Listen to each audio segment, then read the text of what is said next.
오직 예수님밖에 없습니다. 오늘 이 시간에 다니엘서 9장 24절에서 27절 말씀을 통해서 70일의 환상의 내용, 이런 말씀으로 전해드립니다. 이 70일이라는 것이 무엇이냐 하면 70일의 기점부터 시작해서 이 70일에가 차면 세상이 종말한다 이거예요. 주님이 오신다 이겁니다. 그래서 오늘 이게 엄청난 중요한 내용입니다. 70일의 시작이 언제이고 70일의 동안에 어떤 일이 일어날 것이고, 그런데 놀라운 것이 마지막 한 일회를 남겨두고 이게 다 이루어졌어요. 그래서 이 70일에는 누구에게 주셨냐 봤더니 네 백성과 이 성읍을 위해서 주셨다라고 했어요. 70일에는 하나님의 백성과 교회를 위해서 70일의 기한을 주시는 겁니다. 그러니까 70일을 통해서 하나님의 백성들은 깨달아 알지니라 라고 했던 거예요. 우리는 그래서 71일을 통해서 하나님이, 예수님이 언제 오시는지를 지금 말씀하고 있어요. 초림은 정확히 예언하신 대로 이루어졌습니다. 그 날짜와 기한은 말씀하지 않았으나 한 일의 기한은 분명히 성경에 약속합니다. 그래서 우리는 주님이 오실 때를 준비하면서 기다리는 믿음을 가져야 된다, 이 말씀인 거예요. 자, 오늘 70일의 환상의 내용에 대해 봅니다. 첫째입니다. 첫째 보시면 71의 기한과 시작입니다. 25절입니다. 그러므로 너는 깨달아 알지니라. 예루살렘을 중건하라는 영이 날 때부터 기름 부음을 받은 자 곧 왕이 일어나기까지 7일에와 62일에가 지나갈 것이요, 그 곤란한 동안에 성이 중건되어 광장과 거리가 세워질 것이며. 자, 오늘 70일의 기한을 말씀합니다. 시작을 말씀하는 거예요. 언제 시작이냐 봤더니 예루살렘 성을 중건하라는 영이 날 때부터라는 거예요. 그럼 예루살렘을 중건하라는 영이 언제냐? 이것은 역사적으로 이미 나와 있어요. 구약에 보면 이 예수님 오시기 전 주전이라 그러죠. BC 457년이 예루살렘을 중건하라는 영이 납니다. 이게 2차 때예요. 2차 예루살렘 중건하라는 영이 나오는데, 이 중건하라는 영은 하나님의 백성들, 예루살렘에 살고 있는 이 바벨론에 살고 있는 사람들이 2차 귀환을 합니다. 이제 포로로 살던 사람들이 돌아간다 이거, 예루살렘에 돌아가는데 이때 영이 떨어지는 거예요. 예루살렘이 중건한다, 이 영이 시작이 되면, 이 영이 떨어지기 시작하면 오늘 뭐라고 말씀하냐면 7일에와 62일에가 지날 것이요, 그럼 누가 오느냐? 예수님이 온다라는 말씀인 거예요. 그 곤란한 동안에 성이 중건되어 광장과 거리가 세워질 것이며 라고 했는데, 영이 날 때부터 기름 부음을 받은 자 곧 왕이 일어나기까지. 기름 부음 받은 자 예수님이에요. 왕이 예수님이에요. 예수님이 나기까지 언제냐? 시간을 말하는 거예요. 7일에와 62일에가 지나갈 것이다. 그럼 69일에가 지나가면 예수님이 온다 이 말인 거예요. 그래서 역사적으로 계산을 해보니까 BC 457년부터 이 400, 오늘 여기에 몇 년이 지나가냐면 한 일에는 7년입니다. 한 일회가 7년이고 7일이면 49년이 지나가는 거예요. 62일회가 또 지나가면 434년이 지나갑니다. 그럼 두 개를 합치니까 483년 후에 예수님이 온다 이 말인 거예요. 예수님의 초림은 정확히 이루어졌습니다. BC 457년에 예루살렘을 중건하라는 영이 떨어져서부터 483년 뒤에 언제냐면 AD 4년에 예수님이 오시는데, 정확히 기름 부음을 받은 자가, 이때는 예수님이 지금 보면 26이 나오는 거예요. 483에 457을 빼면 26인데, 그래도 역사 기록에 의하면, 신학으로 우리가 다 배웠었는데, 예수님은 BC 4년에 태어납니다. BC 4년에 태어나는데 지금 여기에 날짜를 계산하면 26년이 나오는 거예요. AD 26년이 나오는데 BC 4를 더하면 30살이 됩니다. 그래서 예수님이 일을 시작하실 때 언제냐? 사역을 시작하실 때 30세쯤 되었을 때라고 성경이 말하는 거예요. 30세쯤 되었을 때. 왜 그러면 예수님이 30세 시작을 해야 되느냐? 구약의 예언 때문에 그럽니다. 3년 반이 뒤에 채워지는데 30세쯤 되실 때, 누가복음에서도 그렇고 마태복음에도 그렇고 항상 30세쯤 되실 때 예수님이 사역을 시작했다라고 나옵니다. 왜 30일까? 이 예언 때문에 그런 거예요. 중건령이 날 때부터 예수님이 기름 부음을 받은 자, 곧 왕이 일어나기까지라고 했습니다. 기름 부음을 언제 받냐 하면 예수님이 30세쯤 되어서 요한에게 저 세례를 받을 때, 침례를 받을 때 하늘에서 성령이 비둘기 같이 내려오는 거예요. 기름 부음을 받는 날이 30살입니다. 30세쯤 되실 때에 일을 시작했는데 오늘 여기에 왕이 일어나기까지 7일에와 62일에가 지나갈 것이요.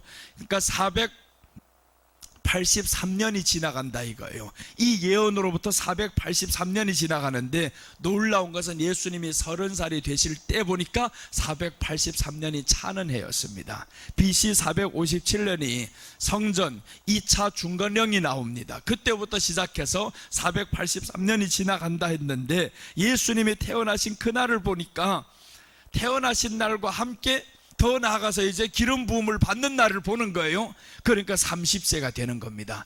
놀라운 사건이 일어나는데 이제 어디에서 나오냐 하면 갈라디아서 4장 4절 보시면 때가 참에 하나님이 그 아들을 보내사 여자에게서 나게 하시고 라고 나옵니다.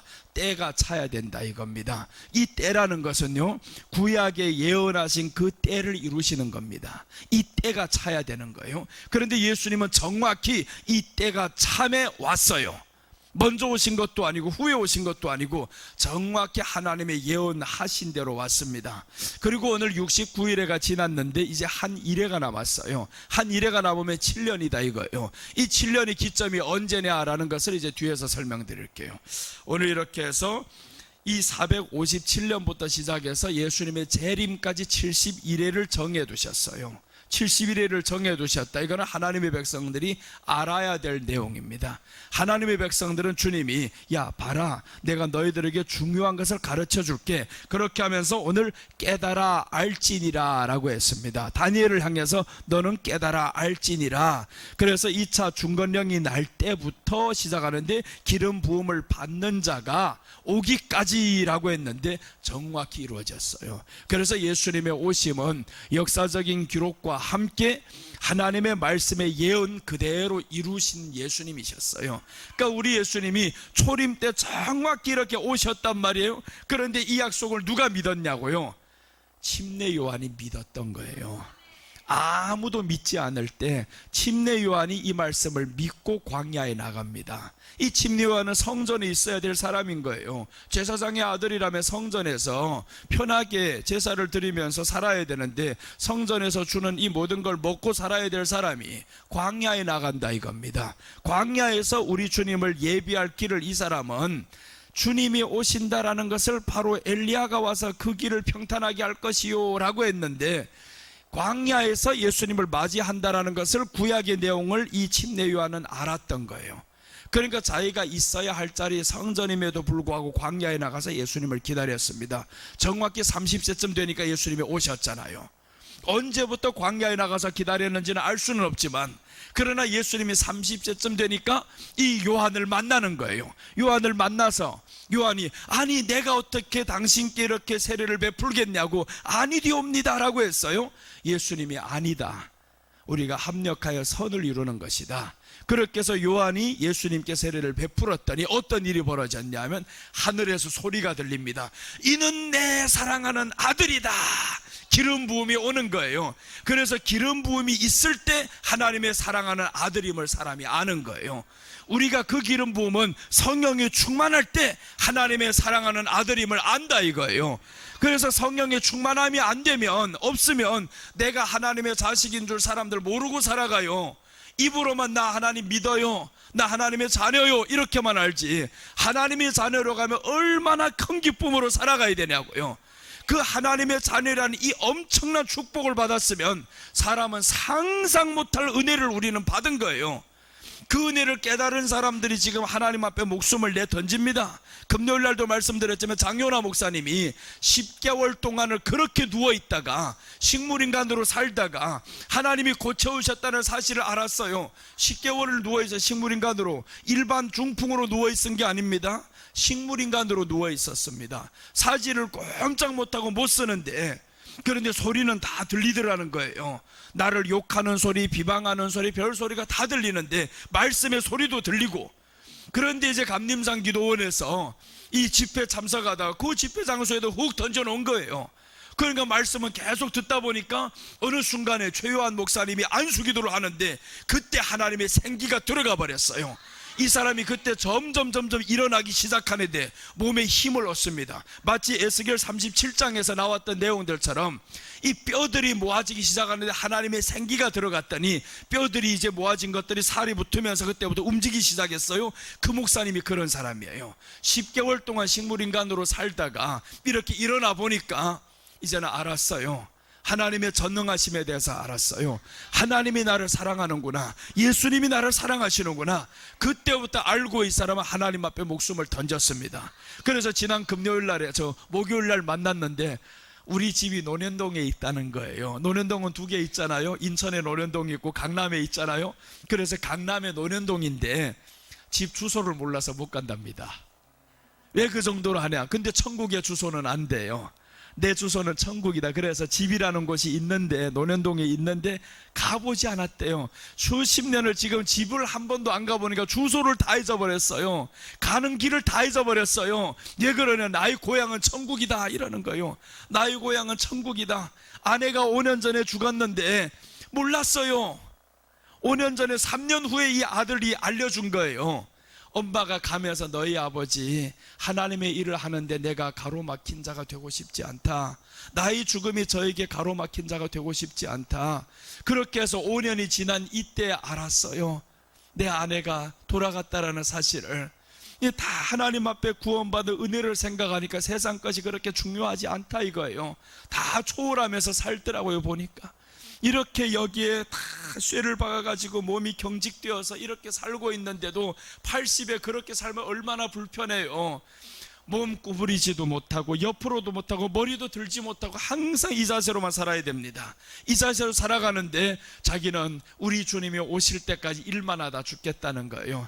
베트남에서 6번이나 감옥 갔는데 지금도 계속 나를 감옥에 데려가라 한다고 이 사람들 보고, 그러니까 데려가지도 않는데요. 오히려 이렇게 하나님 앞에서 구원의 은혜를 알고 예수님이 우리를 위해서 죽으셨고 이분이 나를 고쳐주셨다, 그 은혜를 아니까 세상 것이 그렇게 중요하게 보이지 않는다는 거예요.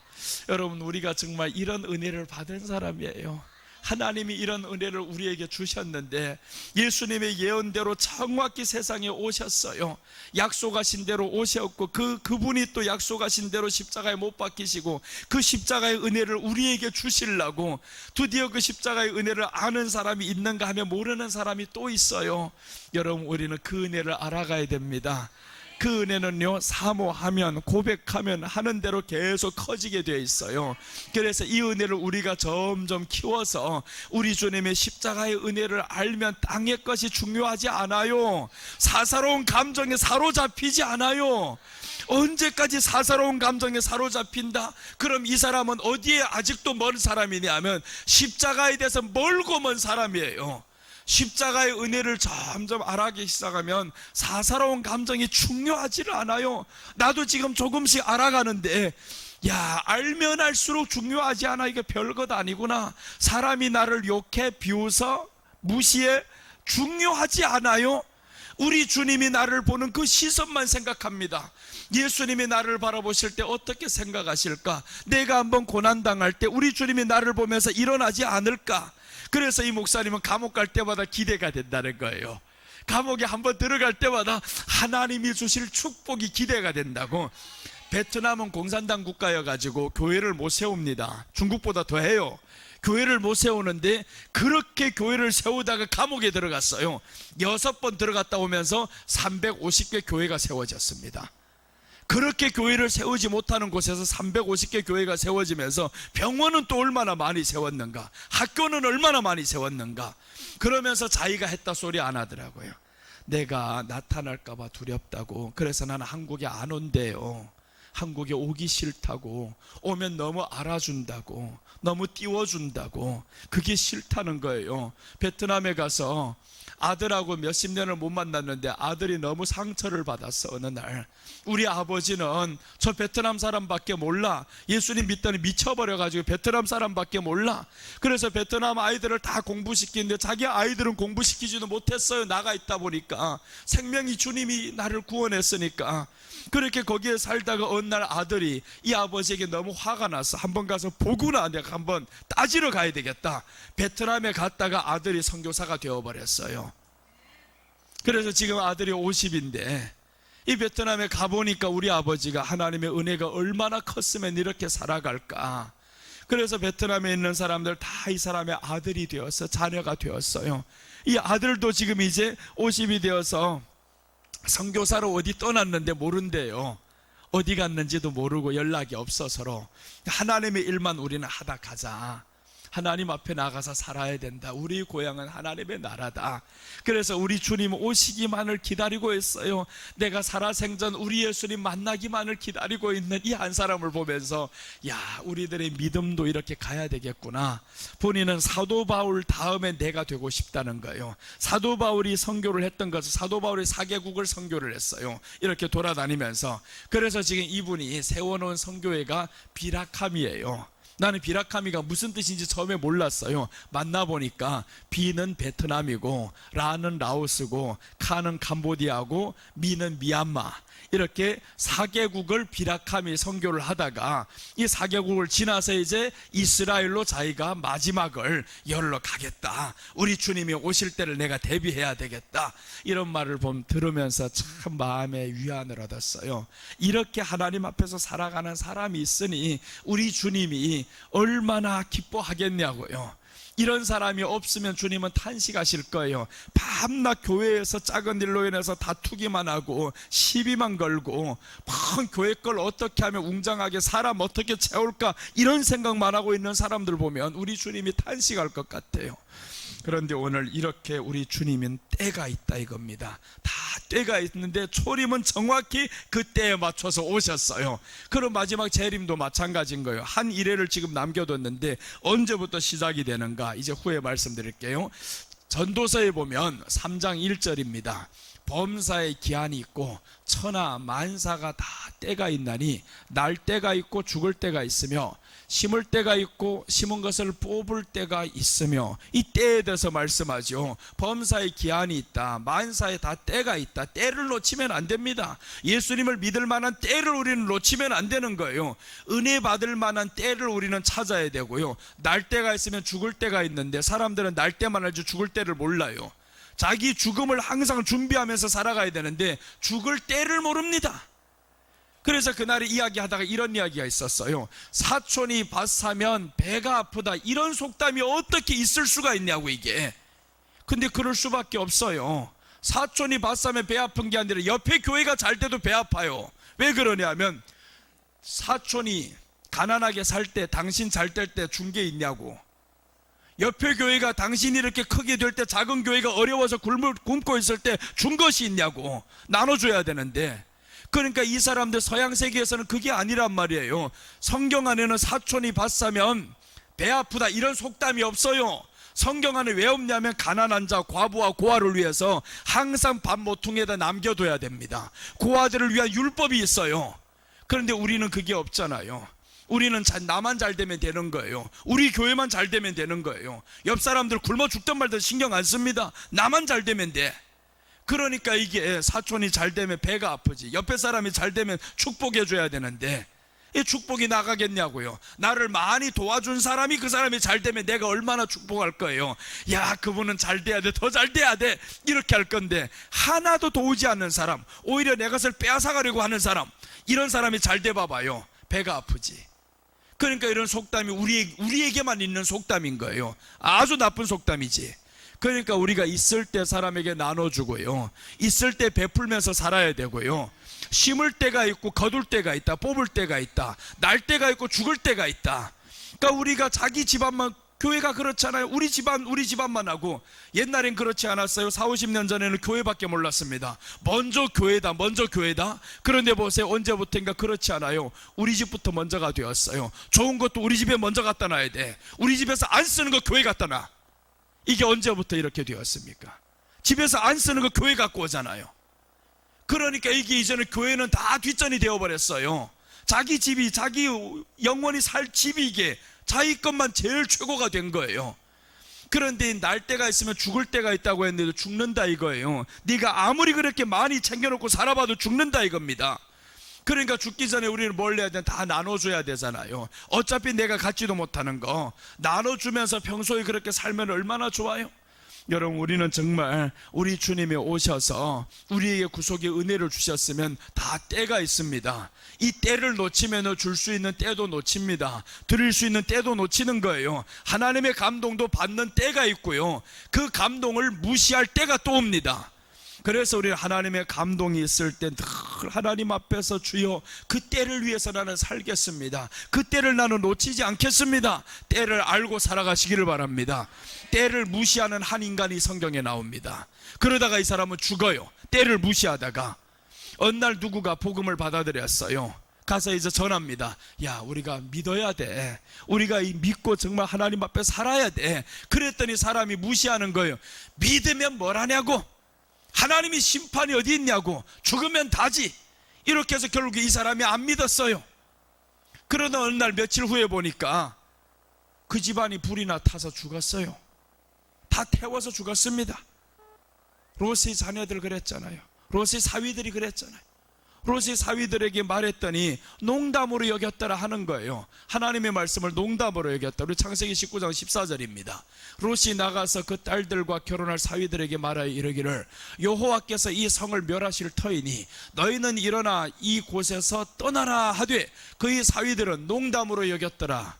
농담으로 여기는 거예요. 이 성에서 떠나라가 뭡니까? 우리가 살고 있는 성 언젠가는 다 타서 없어져. 이거 떠나라. 이거 그러니까 여기다 마음 두고 살지 마 하는데, 오늘날에 보세요, 다 이 땅에다만 마음 두고 살잖아요. 교회에다 마음 두고 살 줄 알았는데 사람들은 또 교회 건물에다 마음 두고 살고 있어요. 교회 건물에 마음 두는 게 아니다 이거예요. 우리 집 건물에 마음 두고 사는 게 아닙니다. 이 건물은 내가 잘 수 있는데 최대한 거기 편한 곳이면 좋겠죠. 할 수 있는 대로 편한 곳이면 좋은데 마음은 너무 두고 사지 말자는 거예요. 거기다 너무 마음 두고 살다 보면 내가 진정 가져야 할 때를 놓친다라는 겁니다. 우리는 때를 놓치지 맙시다. 그 때를 알고 하나님 앞에서 살아가다가 우리 주님의 오실 때를 이제는 기다려야 됩니다. 그래서 오늘 70일의 기한과 시작이 있잖아요. 시작이 있으면 끝이 있는 거예요. 70일에가 지금 BC 457년부터 시작해서 예수님 오시기까지 483년이 지나갔습니다. 그 예언이 정확히 이루어졌어요. 자, 이제 보시면 70일의 중간 때입니다. 70일의 중간 사건이 있는데 25절에서 26절 한번 보겠습니다. 중간 사건입니다.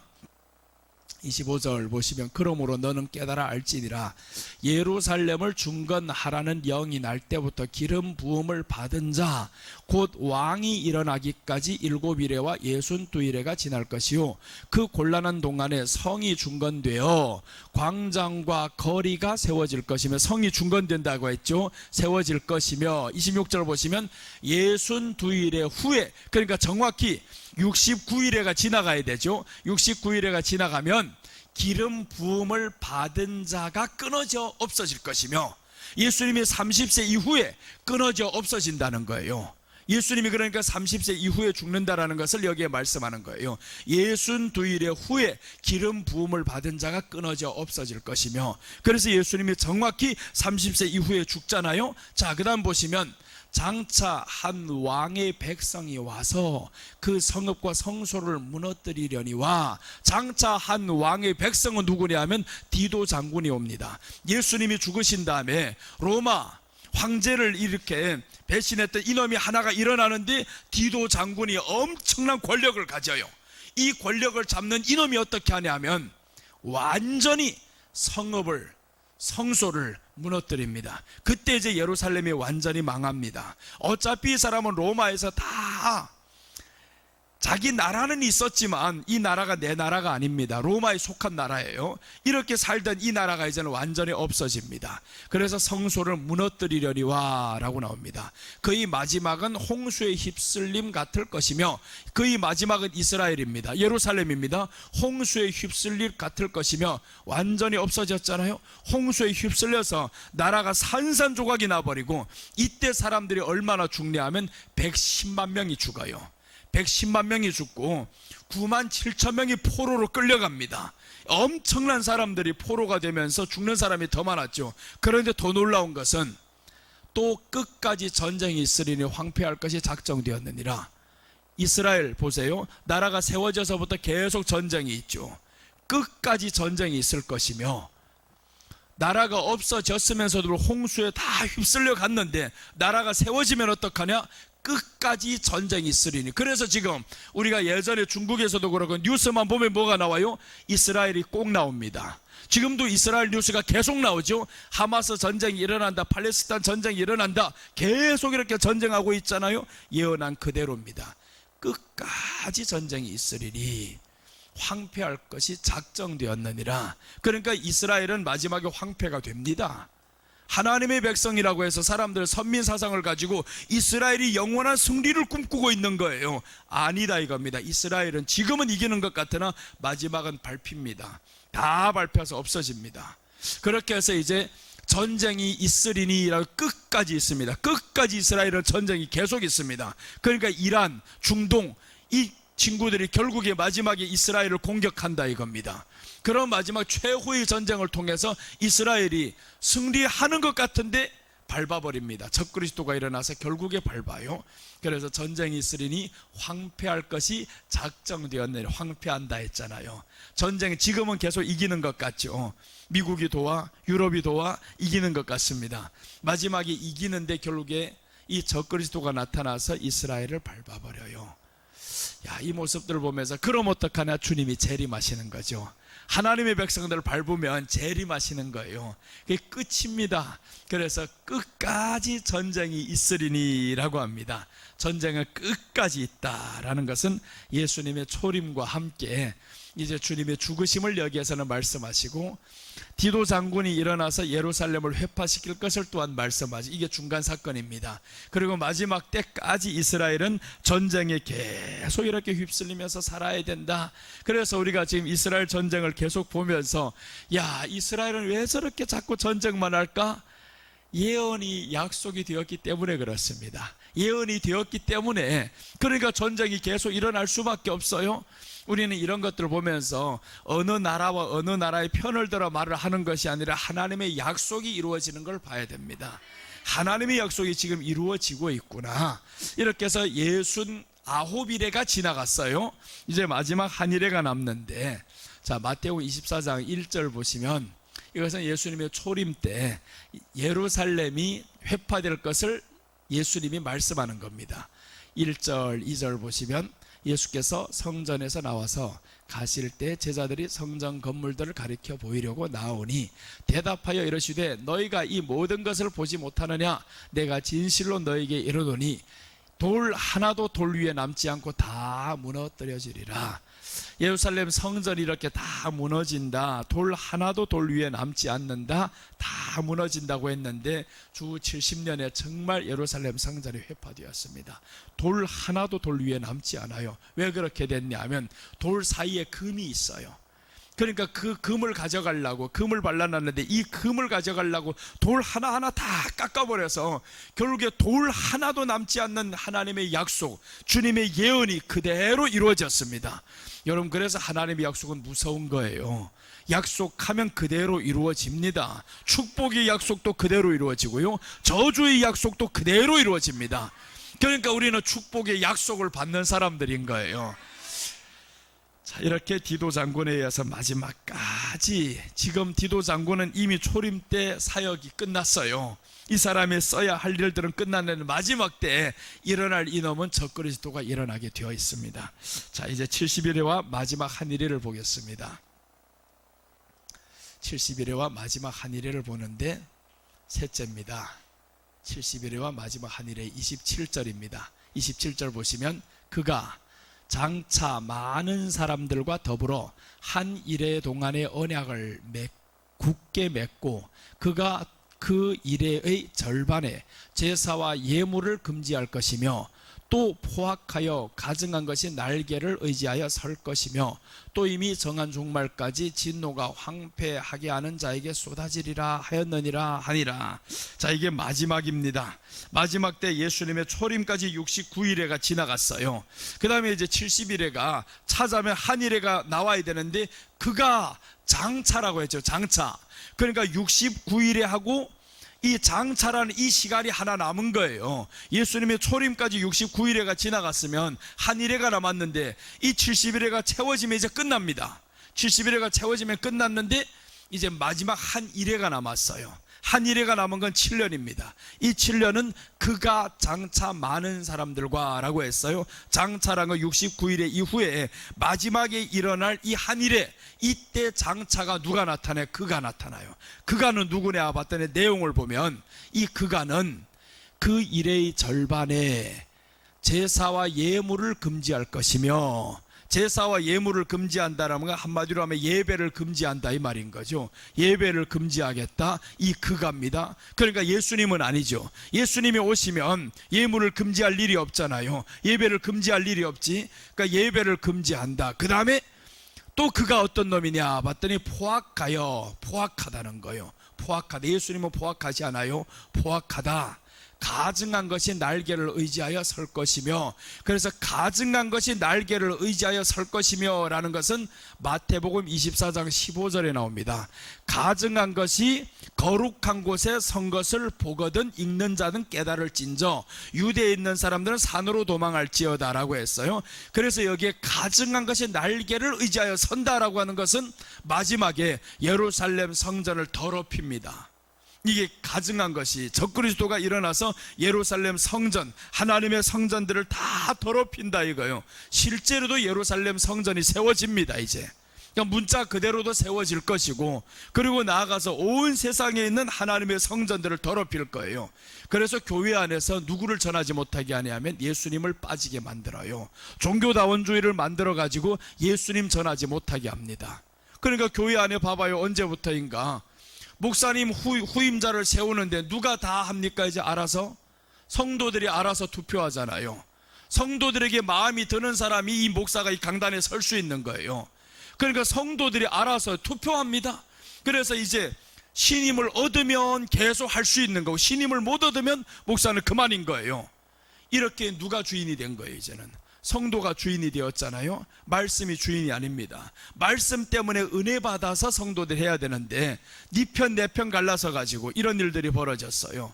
그래서 지난번에 했던 말씀, 강단에 세울 자는 목회자가 알아서 하는 겁니다 라고 하신 거예요. 강단에 세울 자는 목회자가 알아서 하는 겁니다. 성도가 자기가 누구 마음에 드는 사람 세워라, 이런 우리 교회는 그런 일이 없지만 큰 교회는 다 그렇게 되어 있습니다. 그렇게 할 수밖에 없어요.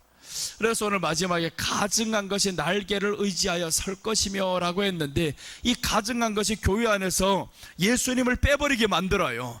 그럼 목사는 강단에 서서 누구만 전해야 돼? 예수님만 두려워하고 전해야 되는데 성도가 어느 날 보니까 두려워지는 거예요. 성도에게 잘 보여야 되는 겁니다. 잘 보여야 이 사람들이 나를 찍어주지. 이게 뭐 국회의원 선거냐고. 교회 안에서 그렇게 다 되어버렸어요. 성도에게 잘 보여야 또 이제 찍어주는 거예요. 또 찍어줘야 돼. 왜 이렇게 만들었냐고요. 이게 지금 마지막 때 일어날 사건들을 적그리스도가 하나하나 다 지금 침입해 들어오고 있잖아요. 교회 안으로 다 들어옵니다. 저들이 사상이 다 들어와요. 그러면 예수님이 이제는 빠지는 거죠. 예수님이 빠집니다. 은혜는 사라져요. 이게 언제까지냐 하면 이미 정한 종말까지 진노가 황폐하는 자에게 쏟아지리라 하였느니라. 정한 종말까지, 정한 종말은 예수님이 오신다 이겁니다. 예수님이 오십니다. 그래서 우리가 맞이할 것은 지금 마지막 한일회가 우리가 맞이해야 될 겁니다. 마지막 적그리스도가 딱 등장하면 그럼 7년이 남았어요. 얼마 남지 않아요. 그래서 우리가 지금 계속 봐야 될 것이 적그리스도가 언제 일어나는가, 이것만 봐야 됩니다. 그러니까 지금 이렇게 넋놓고 앉아있을 때가 아니다 이거예요. 이제는 준비하면서 가야 됩니다. 주님 맞을 준비, 주님 맞을 준비를 계속 하다 가면, 그럼 이제 적그리스도가 나타나는 시점을 우리는 마지막에 분명히 알게 됩니다. 그가 많은 사람들과 더불어서 언약을 맺어요. 언약을 맺는다는 건 세계적인 모든 권력을 잡는다 이거죠. 그래서 누가 세계적인 권력을 다 잡는지 봐야 됩니다. 그게 누군지 이제 보면 나타나는 거예요. 그 다음에 잡으면 어떡하냐면 교회를 그때부터 핍박합니다. 예배 드리지 마. 이번에처럼 그렇게 나오는 거죠. 마지막 때. 그래서 이제 이번에 저 백신과 함께 이런 것들이 쭉 펼쳐지는데, 마지막 때는 666표라는 것을 통해 가지고 사람들 받게 만드는 거예요. 그러니까 이거 666표를 받으면 우리 왜 안 되냐 하면, 이걸 받으면 적그리스도에게 경배를 해야만 이걸 받을 수 있어요. 그럼 경배의 대상이 바뀌는 겁니다. 아직은 나타나지 않았어요. 666표도 나타나지 않았고, 베리칩이 666표라는 사람들인데, 아니야, 아직은 아닙니다. 적그리스도도 아직은 누군지 몰라요. 교황 적그리스도라고 이미 성경은 저 성경에서 말씀하는 게 아니고, 칼빈과 종교개혁하던 사람들이, 칼빈과 쯔빙글리와 이런 사람들은 이미 기독교 강요에서 나와 있어요. 교황은 적그리스도다. 기독교 강요에서 나와 있고, 우리가 지금 웨스터민스터 신앙 고백하에 교회가 세워집니다. 웨스터민스터 신앙 고백에도 교황은 적그리스도로 나와 있어요. 그런데 교황은 한 사람이 아닙니다. 계속 바뀌잖아요. 이 교황의 권력이 세상에서 가장 힘이 있어요. 교황의 권력을 지금 능가할 사람이 없습니다. 미국의 대통령도, 지금의 대통령들 보세요. 오바마라든가 그 전에 이제 나오면서 부시가 나오지, 부시 이후에 오바마 나왔죠. 이제 트럼프가 나왔죠. 트럼프가 교황하고 장난치다가 보세요. 어떻게 했는가.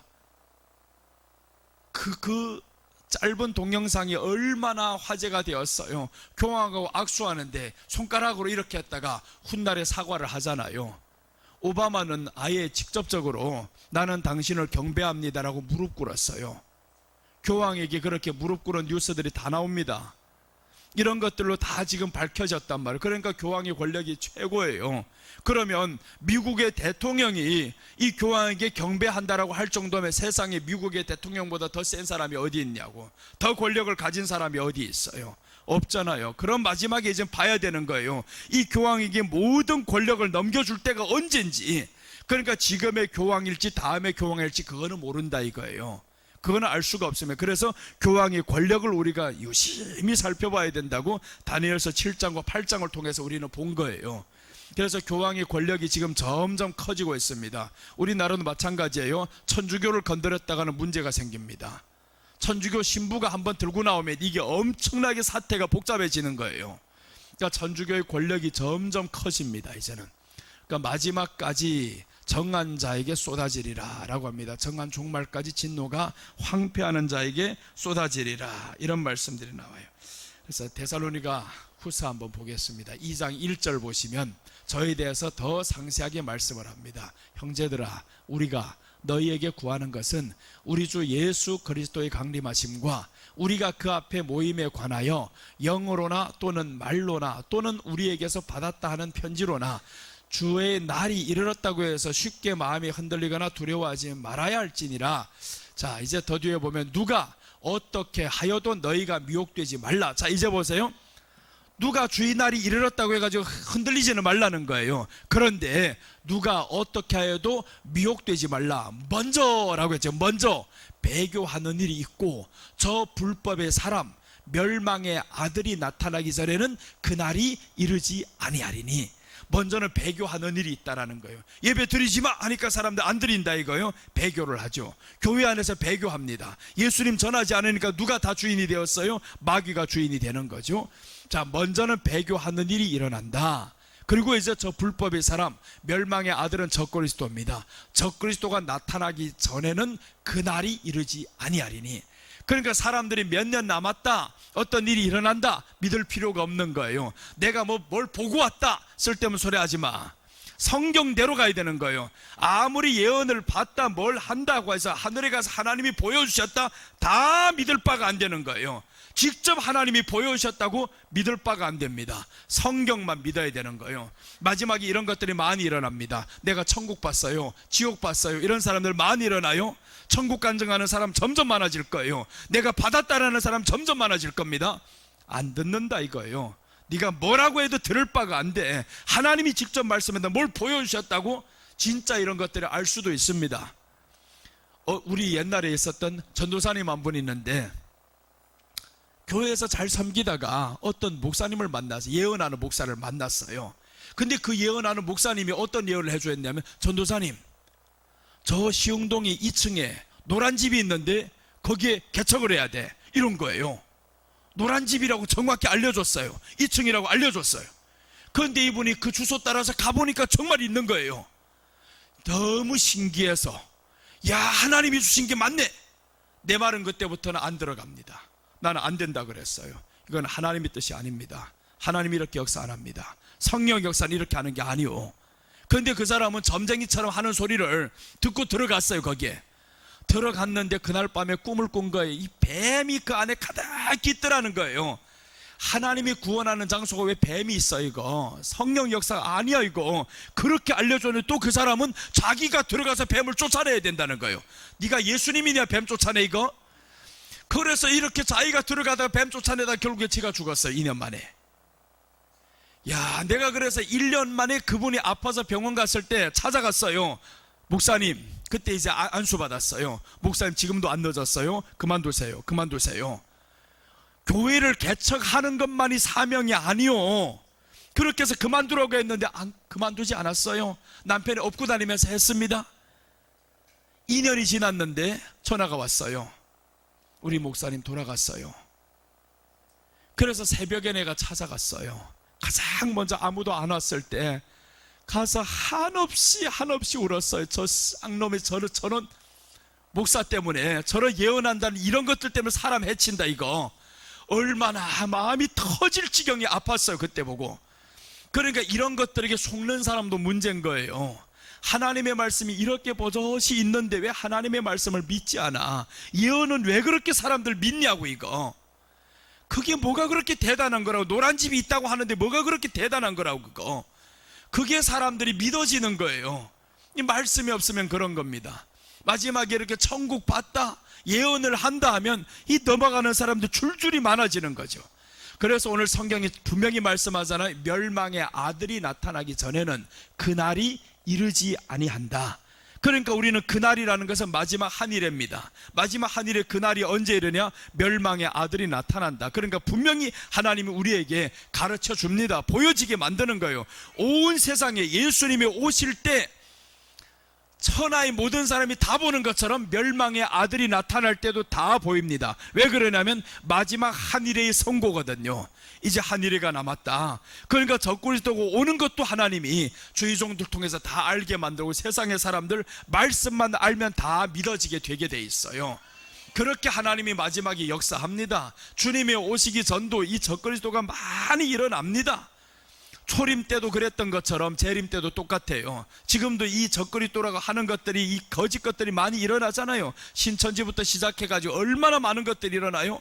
마지막에 적그리스도가 일어나면 종교다원주의가 형성이 다 됩니다. 지금도 종교다원주의가 이제는 단체를 밝혔어요. 종교다원주의라고 출범했단 말이에요. 그러면 이제 때가 된 거죠.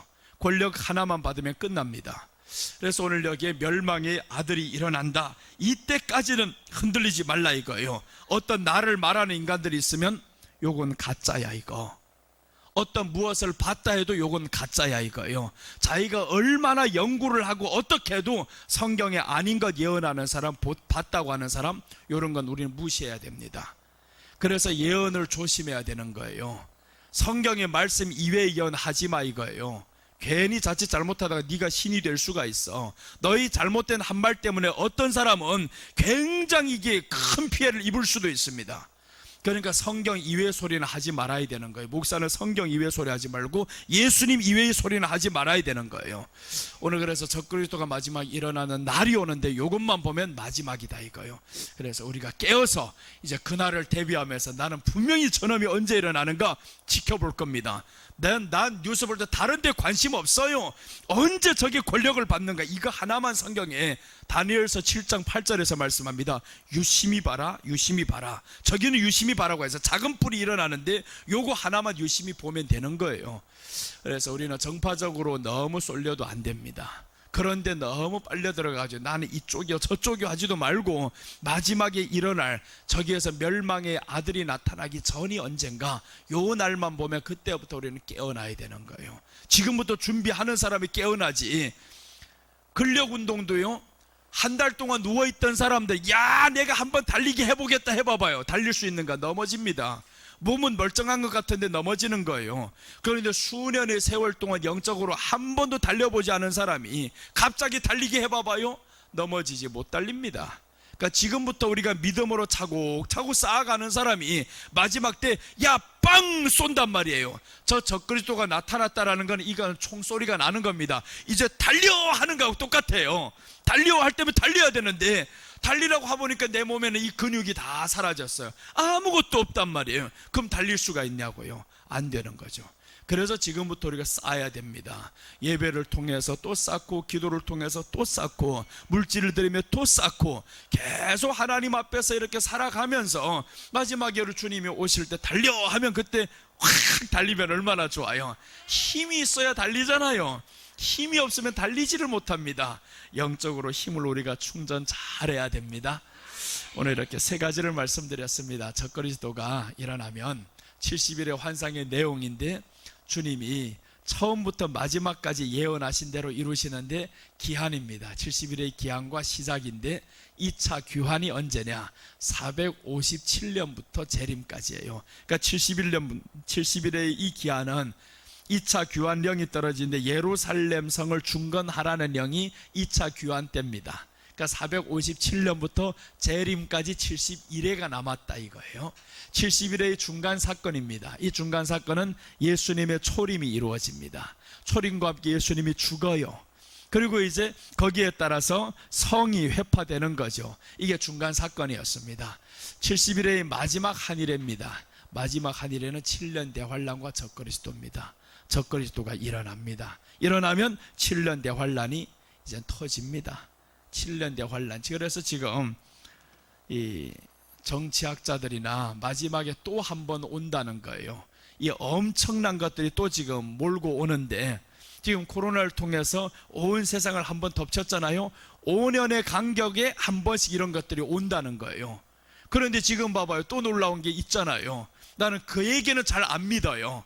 성경이 아니니까 정확히는 믿지 않습니다. 그런데 비슷하게 코로나가 지금 끝나가는 지 5년 가까이 되어 가잖아요. 또 지금 중국에서 폐렴이 엄청나게 돌고 있다 그러죠. 어디에서 이런 병이 한 번씩 돌지 지금 몰라요. 그러니까 이제는 우리가 항상 깨어 있어서 준비할 때야 되는구나.